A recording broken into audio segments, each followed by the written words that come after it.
All right. Well, I want to introduce myself. My name is Arabian Morgan. I am a certified public accountant, also known as a CPA. I do not consider myself a financial advisor or a financial planner just because people that use those phrases sometimes do some things I don't like that they do. But what I wanted to explain just to start off things was I have nothing to sell you today. Okay, so by the conclusion of today's workshop, I will not have tried to sell you anything. I don't have books, CDs, tapes. I don't want to do your taxes. I just want to share with you some information to help you move forward, perhaps to help you share with someone else, okay? But I do want to put you at ease. There's no big sales pitch coming at the end. And today's topic is steps to financial stability. Steps to financial stability. And this topic came about just because of my past experience. Over the past year, I've talked to several people in different age ranges that were finding themselves in an area of financial instability. And so what we did was we just kind of sat down and talked about what things they can do to become financially stable. And so I want to give a lot of practical information today. There's a time for the spiritual, and then there's a time for the practical. So today I really want to deal with some practical steps to what I'm going to call financial stability. All right? Now, with that in mind, what I'm going to do is share a series of scenarios and stories with you. It doesn't have to be someone that you know personally, but I'm hoping that you'll be able to find yourself in some area here, and if not, be able to come up with some ideas that are kind of like what I'm sharing, okay? I'll mention names today when I can. Usually the names I mention are people you just don't know, all right? But it helps me to remember the scenario when I say their name out loud. And usually they'll never hear it themselves, but I won't use last names or anything like that. Plus, how many Michaels are there in the world? You know, you're not going to know which Michael I'm talking about, except that Michael over there. Okay, but here goes. Steps to financial stability. Well, the first thing you have to do, if you are looking to become financially stable, you need to realize or recognize where you are right now that may have led to the instability in your life. You know, just where are you now? What has caused you to get to where you are now that you may not be feeling financially stable? For example, it could be, hey, I just don't have enough money coming in. I'm in my retirement years now. I don't have enough money coming in to pay all my bills. Or, you know, I went out and I bought some stuff. I bought a new car or whatever, and man, that's just got me financially strapped right now, trying to make those payments. Maybe you're very young and you say, I'm just not sure how to move forward so that I can be financially stable in 5 years, 10 years, 15 years, 20 years. You know, you might have a long time frame to really want to make this all work for you. So it just really depends on where you are and what has caused you to be in the place that you are that you might not feel as though you're financially stable. So I want to share some things that with different scenarios, and like I said, it doesn't really apply necessarily to your situation, but I'm hoping you can draw on the scenarios to perhaps come up with solutions for yourself. And I want to start with people that are they're already in retirement. People already in retirement and they do not feel as though they are financially stable. So here's how we do this. When it comes to you're in retirement years, you probably have a set amount of income, whether it's coming in from a pension or Social Security, but it's not going to grow. It's set. It's just there. So I want to share two scenarios in this area. Earlier this year, someone came to me and we were just kind of talking, and they said, you know, I'm at my wit's end. I have no idea what to do. I just want to take out a reverse mortgage on my house, and I will be able to pay my bills going forward comfortably. But right now I'm just strapped for cash. The Social Security check's not really cutting it. I'm struggling every month. I'm old. What can I do? I really want to do a reverse mortgage. And I see all the commercials on TV. You know, if I'm home during the daytime, they come on a lot in the daytime. They certainly come on a lot at night. Have you guys seen these reverse mortgage commercials? Yeah, you know, and it's all your favorite TV stars and personalities trying to sell them to you. Well, I just want you to know, whenever I sit down and talk to somebody about a reverse mortgage, I have to first get through every other possible option before I even bring up reverse mortgage. Okay? Meaning it is a last resort before I even think about, you know, just because reverse mortgages, they have some little things that people don't really think about for their future. All right? So I just want to deal with reverse mortgages first, even though it's always a last resort. Okay? Reverse mortgages come in a few different varieties, but the basic premise is you have a home and you have a lot of equity in your home, and let's say that you are 65 years of age or older, okay? A reverse mortgage will allow you to either receive a lump sum payment or a monthly check for the rest of your life, and you never have to pay it back as long as you meet certain criteria. It's the criteria that you need to meet that really gets people. When you have a reverse mortgage, it's great. Somebody gives you this lump sum of cash and says you never have to pay it back. But when you die, I get to get, you know, the bank or financial institution that loaned you the money, they get the house. Okay, great. Well, here's what happens while you're alive that you need to know about. Number one, you are still financially responsible for the home in which you live in. Meaning you have to have proper upkeep and maintenance on the house. If you are not maintaining the house, they can come and take your house from you while you're alive. Okay? You still have to pay the property taxes and the fire insurance on the place. You're not allowed to let that go. If you let that go, they can come in and take your house. If you must live there. You must live there. So if you don't live there, they can take the house. And there's some wording in the contract. It gets kind of deep after a while, but I've seen some people want to play games with this, but you've got to live there, okay? Which means if you need to go to a care facility, you're not going to live there anymore. Now, what I've seen people do is they go to a care facility and they come back and live in the house for 1 week, and then they go back to the care facility. I've seen people do that. You'd have to really read the language of the contract that says what is living there. But that's what I've seen people do, okay? But yeah, once you move out, even if it's for a health reason, I'm telling you, they have a right to take the house while you're alive. Those are the big ones, okay? Those are the big gotchas that I see a lot of people don't think about.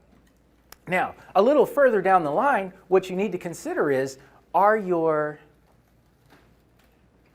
kids, are your family members that are waiting for you to die, you know, do you want them to have the house once you die? Okay? You know, are you waiting for, they might have an expectation. I kid you not. I had a client, I said, have you considered selling your house? They're like, my son says, no, don't sell it because he wants it when I die. And I said, okay, you know, and so we had to deal with that. But that's something you need to know. Your kids will not receive your house from you if they cannot pay back that loan once you're gone. And they have, you know, between 60 and, I don't know, 95 days to pay it back, something like that, right in that area. Or, you know, maybe they don't want the house and you don't care about it. So, you know, I had some clients like that too. Their mother died, she had a reverse mortgage on it. And they said, we don't care about that house. They said, we didn't grow up there. It was a beautiful home. So anyway, they eventually sold it though, but they didn't care about it. So you need to think about who gets the house after you die. If that loan is not paid back, the financial institution gets it. I had this scenario happen to me, and this is for everybody. If you are married if you are married and you get a reverse mortgage, you will get more money if you put it in one person's name, in the oldest person's name. But if that one person whose name the reverse mortgage is in, once they die, and the younger spouse is still living, the surviving spouse is still living, well, they get kicked out of the house unless they pay back the mortgage. That's what happened in my family. Yeah. Dad dies. Mother's name was not on the reverse mortgage. So, all right, the bank sends a note. Hey, we're going to take the house in so many days unless you pay us this money back. And so that's what we did. We paid the money back because we wanted to keep the house. So we just paid off that reverse mortgage. But not everybody can just do that really quickly, okay? But you have a limited time frame to do it, just a couple months. So that's something to think about. Do I want a lot of money now, or do I want a little bit less money now, but make sure my surviving spouse can stay in the house once I die? And you're not sure who's going to die first.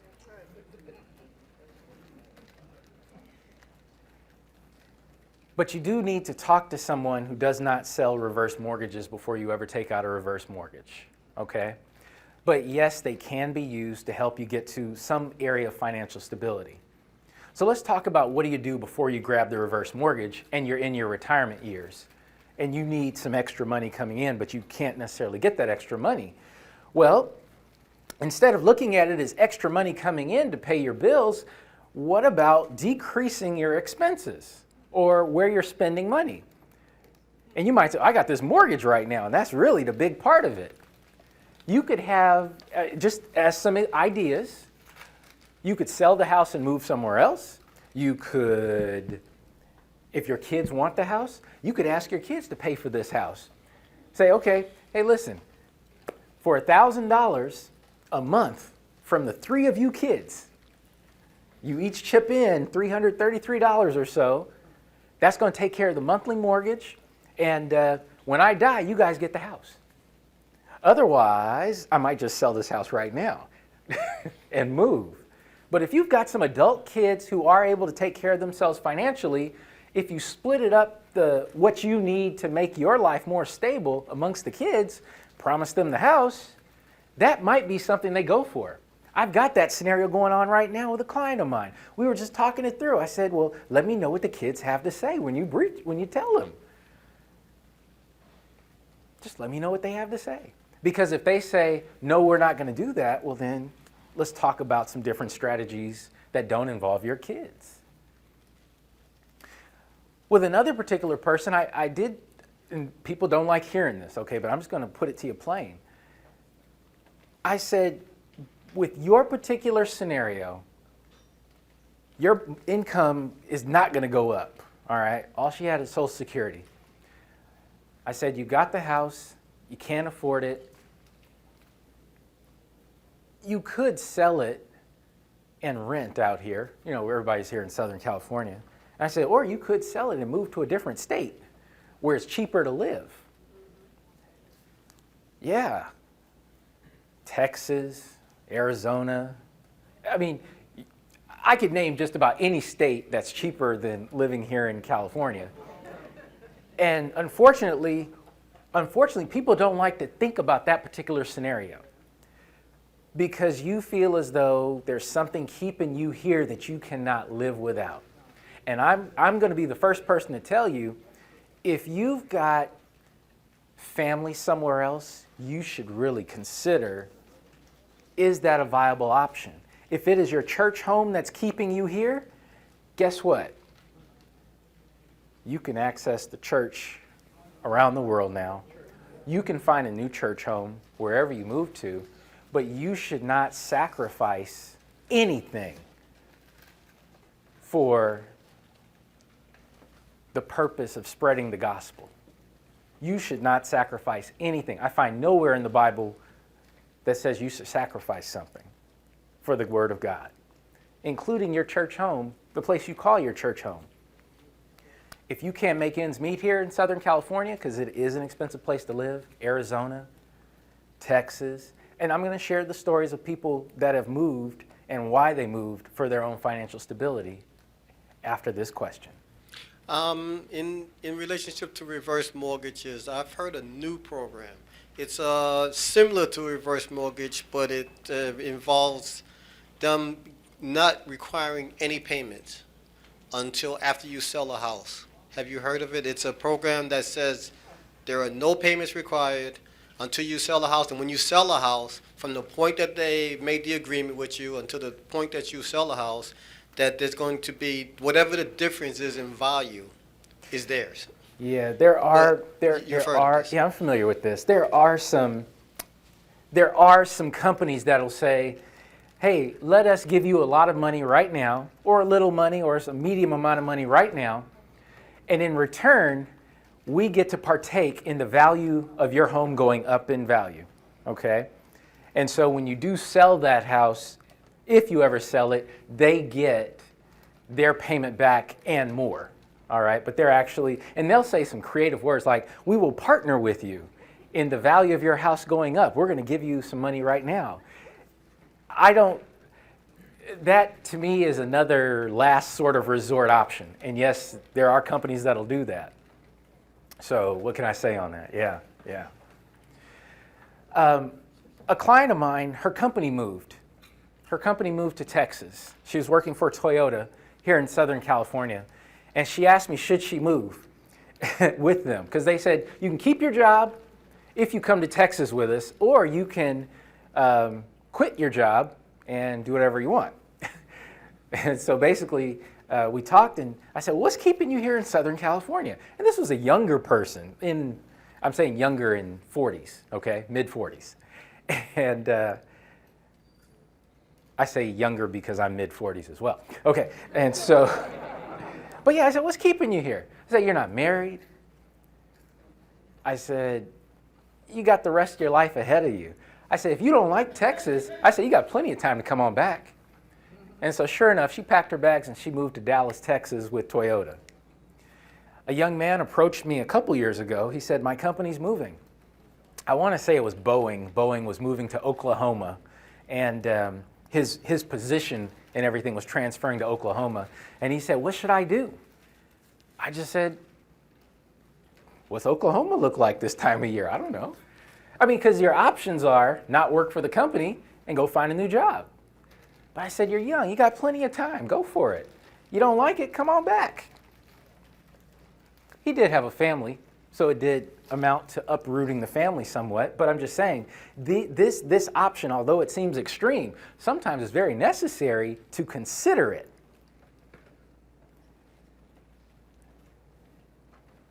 I have there's a young man and his wife and his 4 kids decided to move to, they didn't ask me, they decided to move to Arizona.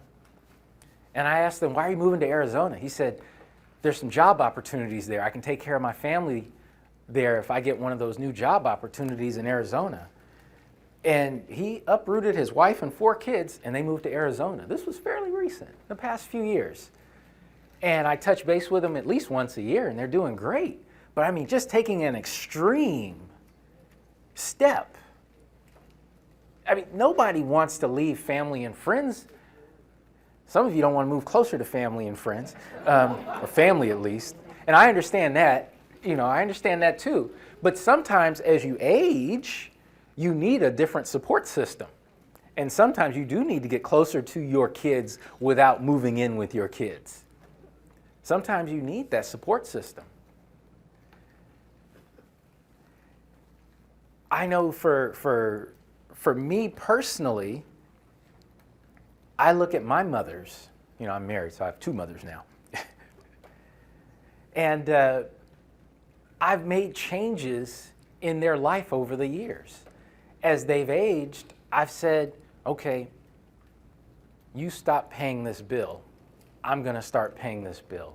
I'm going to start paying this bill. I'm at one point where I wish one of them would just give me all their bills, just so I know they're all paid. But as you get older, see, I'm the support system.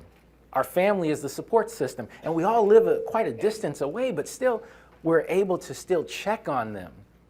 They're a few hundred miles away, a couple hundred miles away rather, but sometimes you're going to need a support system when it comes time that you can no longer pay your bills because mentally you're not able to do it. You might have the cash, you just mentally don't remember to pay all your bills. And you need to touch base with that family to bring them into the mix to say, hey, I'm allowing you to do this now.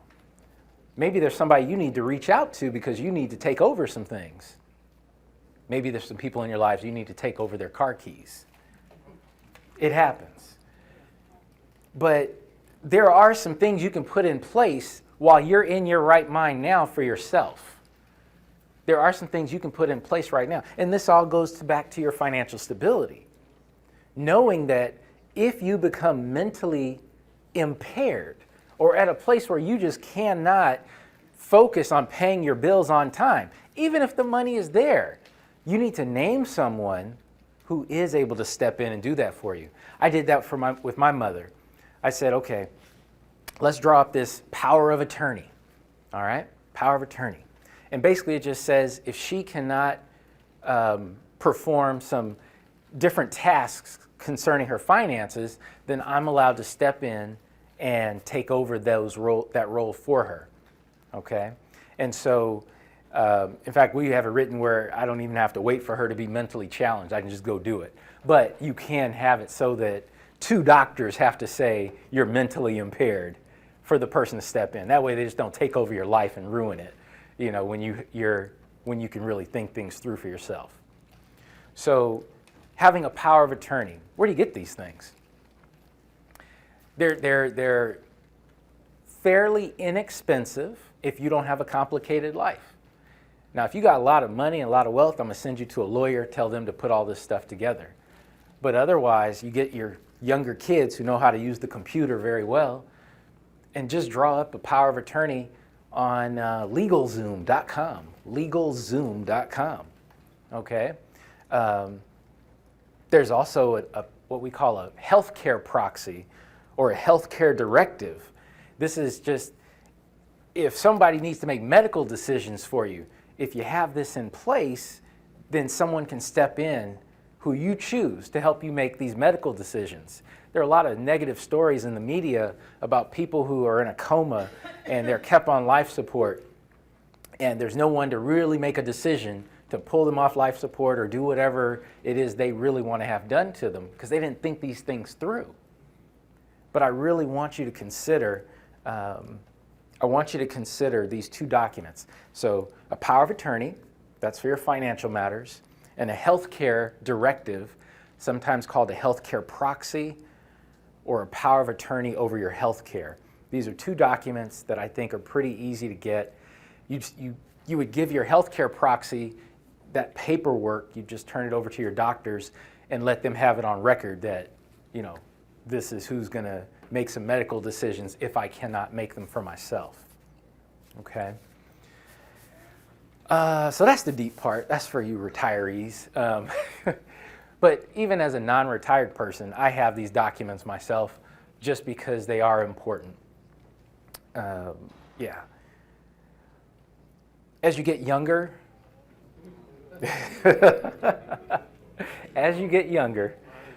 there are some things that younger folks need to do. I had some family members move to, we talk about moving to a cheaper area. They moved to Alabama because this is Michael and Allison. They moved to Alabama, and that's where the job opportunities were. That's where they were for them. And shortly thereafter them moving, wow, we got notification they bought this huge property, beautiful home on, I don't know if it was 40 acres, but it was a lot of land. In Alabama, that don't cost much, compared to out here. I mean, I'm just going to toss it out there, 5 acres with a house in the middle of everything, okay? And I used to joke with them, I'm like, man, you need one of those lawnmowers where you just ride on it to cut and I was just like, how do you upkeep all of that? The more property you have, and they were just starting out in life, just had a baby. And so anyway, they had this beautiful home. They had shared the photos with everyone. Some family had gone to visit them. And talking about financial stability now. Last year, they just told the family, hey, you know what? That place was too tough to maintain. We sold it, we bought a smaller spot, and we are having a good time now. Another baby on the way. And but they made that adjustment because they said, hey, wait a minute, we're barely making ends meet here. Nobody wants to mow the lawn. The kids aren't old enough to do it. Some of y'all remember having to do that on the back 40. But I'm just saying, sometimes it's an ego check for people that they don't want to make an adjustment in their lifestyle for whatever reason. It's an ego thing. Out here in Southern California in 2008, the area was, a lot of people were saying we're going through a recession at that time, 2007, 2008. And some friends of mine had bought a beautiful home out here. And they had had dinner parties, family and friends over. I mean, I enjoyed going over there. But then, it was a strain to pay that mortgage and upkeep that beautiful home. It was just a strain on the family. And so, we just sat down, we were talking about it, just kind of one-on-one, me and the husband. And I said, well, what's keeping you from not selling the place and just moving? And it was all about the fact that they had already shown all their family and friends this beautiful home. It was an ego thing. Now, my only suggestion was to bring in more money. As if you're not going to sell the house, you need to bring in some more money. And that didn't go over well with the wife, because the wife didn't necessarily have to work up until that point. I said, well, you're going to have a tough conversation when you go home, but this is all I got for you. And but these lifestyle changes is what really have to be considered. You're going to have to cut the expenses if you can't bring in more money. Even for myself right now, I was looking at just what I see coming financially in my life, what I see on the horizon and what I see right now. And what I decided to do was I took a couple more jobs. I have 3 jobs. I have 3 jobs now because I need financial stability in my life. Now, that works for me just to go get 2 more jobs. And, I'm just saying these other 2 jobs are part-time jobs. And I'm not necessarily trying to make ends meet, but I see things on the horizon where I'm going to need some more money. Or I'm going to have to change a lot of things. So, and when I look at other people in my age bracket who are having some financial challenges, the ones that are out there working multiple jobs to make ends meet, to make sure their family unit is staying together, is stable. I'm not saying comfortable, I'm saying stable. Meaning you come home at night and you're not stressed out. You come home at night and you know things are okay. Yes, I got a few jobs. Yes, I'm working 12 hours a day, but things are okay. I remember back in 2008, I came home one day and I just asked my wife, I said, are you comfortable enough to where you're not losing sleep and you're not stressing out about our family finances? I wanted to make sure because everybody around me was freaking out in 2008. Everybody was freaking out.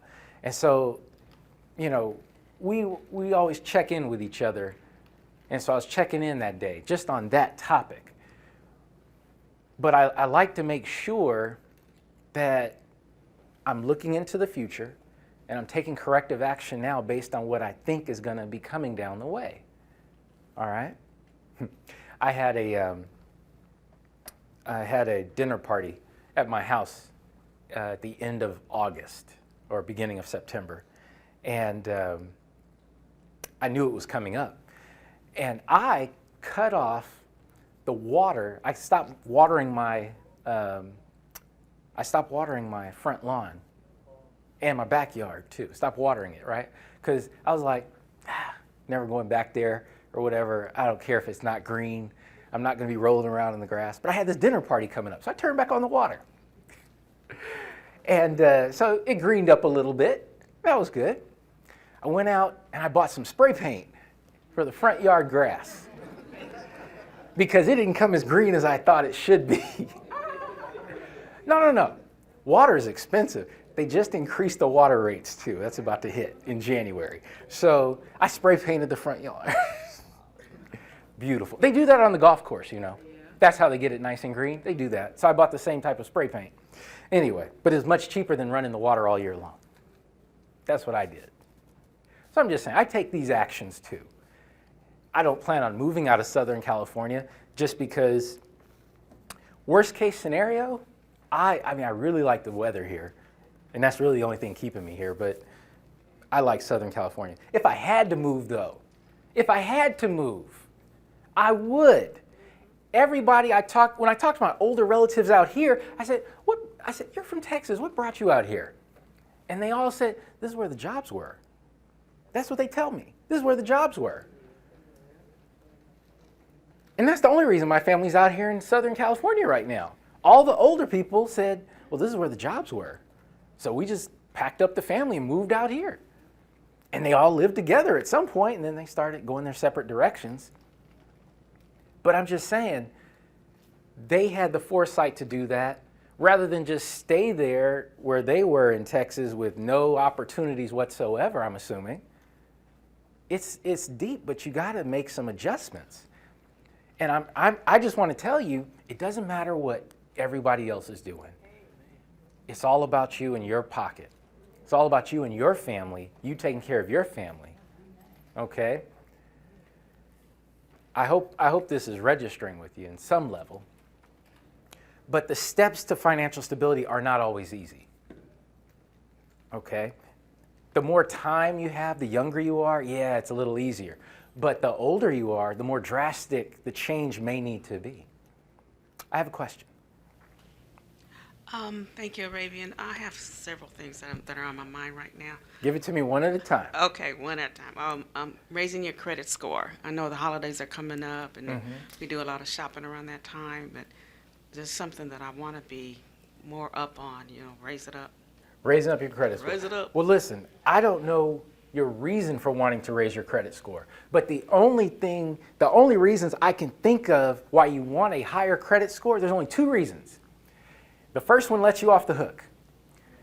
The first reason is that your car insurance gets cheaper with a better credit score.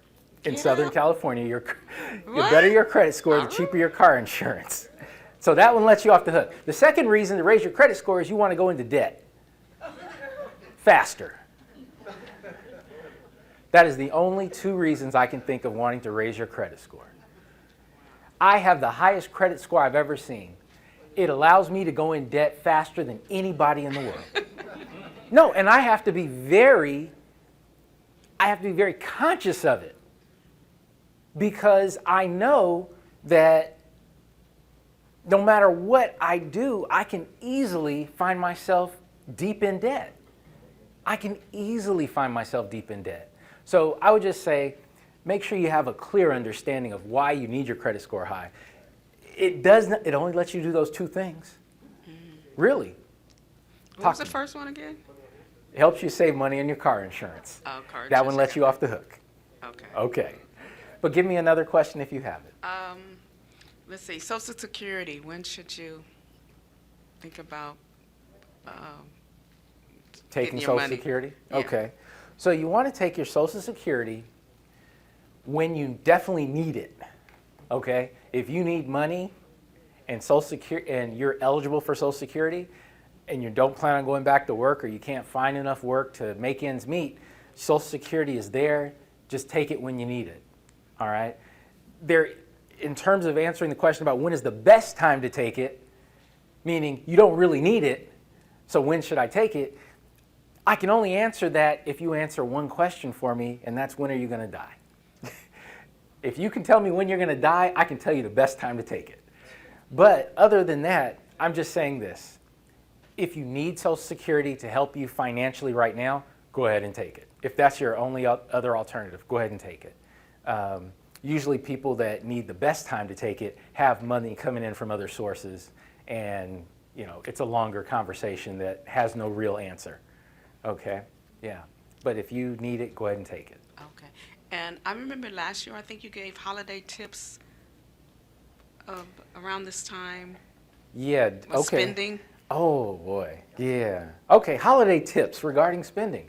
Don't buy anybody a gift this holiday season if you don't have the money to pay for it. Do not go into debt to give someone a gift. Do not go into debt to give anyone a gift. A warm hug will do. Don't sacrifice anything to give people stuff. They're not, especially some of y'all have these little grandbabies, they're not going to remember the fact that you didn't give them something right away. In fact, you should make sure you give them something around March when nobody's giving them anything. That's when you come through. I buy my daughter nothing for Christmas. And all these family members, they come in with stuff. She doesn't remember who gave her what. She makes a list of it now, but she's old enough to do that now, but she can't remember. So what do I tell her? So I come in around March. Or I find out, was there something you wanted that you didn't get? And she'll tell me, and I just come in around March with it. She always remembers that. Okay. Talk to me. I have a question also about Social Security. Yes. When they send out the forms, they say Social Security will automatically start sending you checks at 70, when you reach 70. But what if you continue to work and they also send you a check? Do they subtract from the check that they send you? Okay, so now Social Security is so broad. Okay, I'm not the Social Security expert, but I'm going to answer your question, okay? But I just want everybody to know. The best place to find the answers to Social Security questions, you can call and talk to Social Security people, that's wonderful, but they have a website. Social Security has a website. It's ssa.gov. They're the best website I've ever seen of all the websites out there because it's so well organized. It allows you to ask questions and they answer them right there. But if you're past your full retirement age of Social Security, I think you can go up to, is it 70 or 72, where it'll just start growing without you doing anything. But once it no longer grows, you should definitely apply to get it, okay? And then once you get it, that's what you should do, unless you're just someone who doesn't want to take money from the government, okay? But if you're at your full retirement age, you can wait longer, and it'll grow in value. I think right now it's like between 6 and 8% every year. And if you don't need it, just let it stay there until it won't grow anymore, okay? So just let it grow until it doesn't grow anymore if you don't need it, okay? And then you'll definitely apply for Medicare, okay, before then at age 65. Go ahead and do that. But let it grow until you don't need it. And then once you won't grow anymore, that's either age 70 or 72. I don't remember off the top of my head. Go ahead and apply and get it, okay? Okay. All right. All righty. Thank you. Yes, sir. I want to answer her question. Okay, now you cannot answer other people's questions on the mic because people will attribute your answer to me, and I have no way of redacting that. So you can talk to her later if you want. Okay. If you have a question, though, you can ask it. Okay. Praise the Lord. Okay. Yeah. All right. Yeah, I got in trouble with that once. Somebody said, well, you didn't challenge them, and I did it, and now I'm in trouble. So I was like, no. And I'm pretty good at telling you when I don't know something. So you ask me, I'll just say, I don't know. Let's go to the microphone. The seniors are going to have a Social Security benefits. Oh, well, let's say that. This is worth announcing. You sure about that, right? This don't have the church logo on it nowhere. I got it from the thing table. Oh, okay. All right. So I'm going to give this seniors announcement here. This don't have, at some church with a fellowship center, there's going to be a it says maximize your security benefits. I'm assuming this is a Social Security benefits thing. And so if you want more information on that, you can get it from you can call up to the church. It looks like it's this Thursday, okay? All right, at 10 a.m. Okay, all right. Let me give you one more after this question. I have a question regarding transferring of wealth. You have, I don't know, your parents have worked, they have houses, they have money in the bank, and then it needs to transfer to their heirs. So you have a trust, but if you inherit money in a bank, in a trust, if you inherit a house in a trust, is there inheritance taxes that you have to pay? Or I always wonder if there's a house, you always hear about people putting their children on their houses or selling their houses to their children. I mean, what's the best way to go about to transfer your wealth? Well, okay, so there is something that I'm just going to call an inheritance tax. It's technically called an estate tax, but to use the word inheritance tax I think is okay.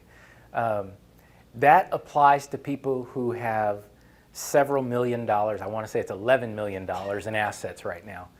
And if you don't have at least that amount, it doesn't matter. There is no inheritance or estate tax until you get to that level.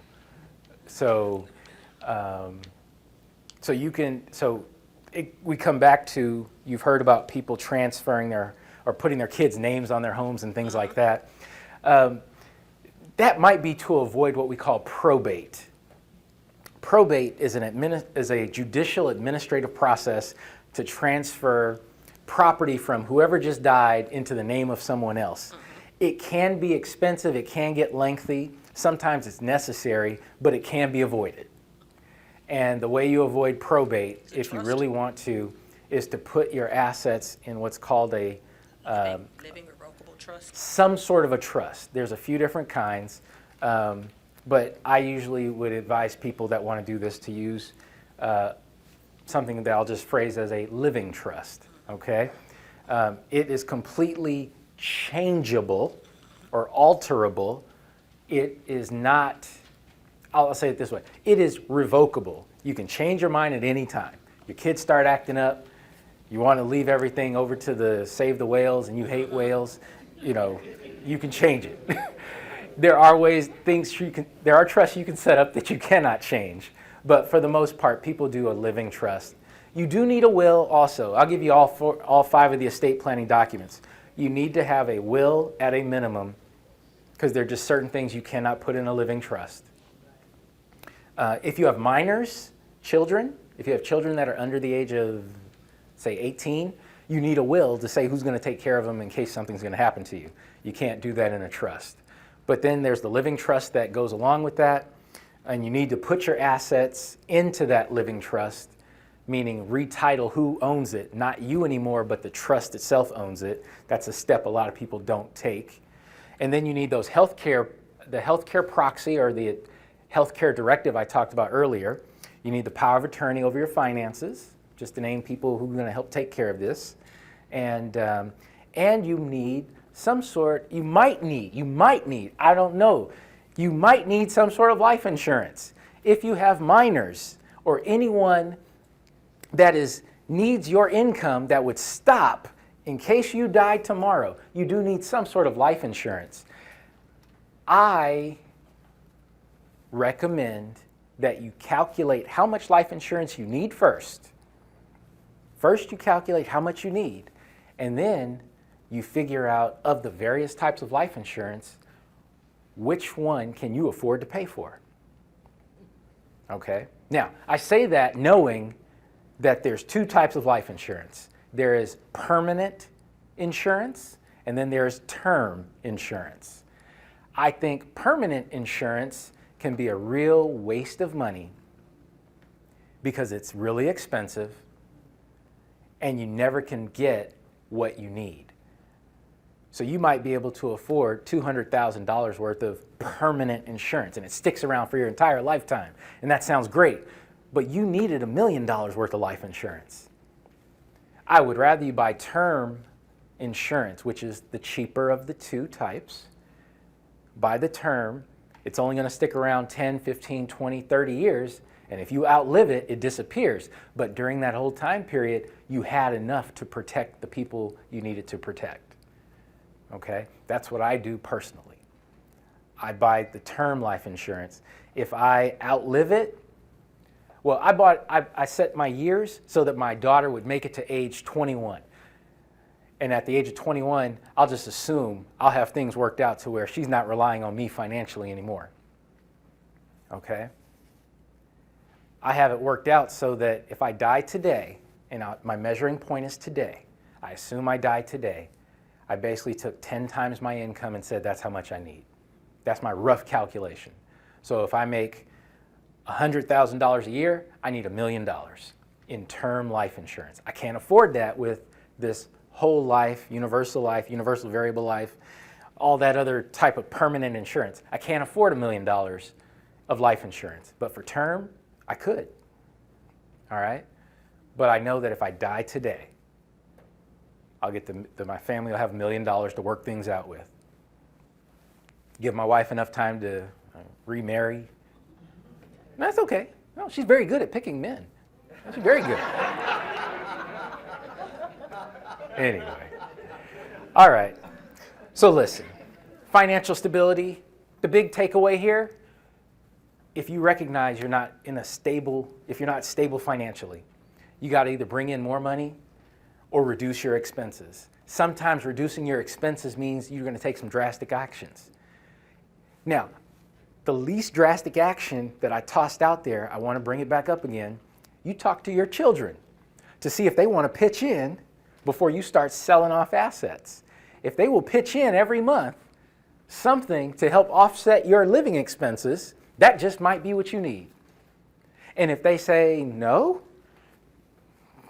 start selling assets. Start moving to a different place where it's cheaper to live. Not everybody has children that can do that. I understand that.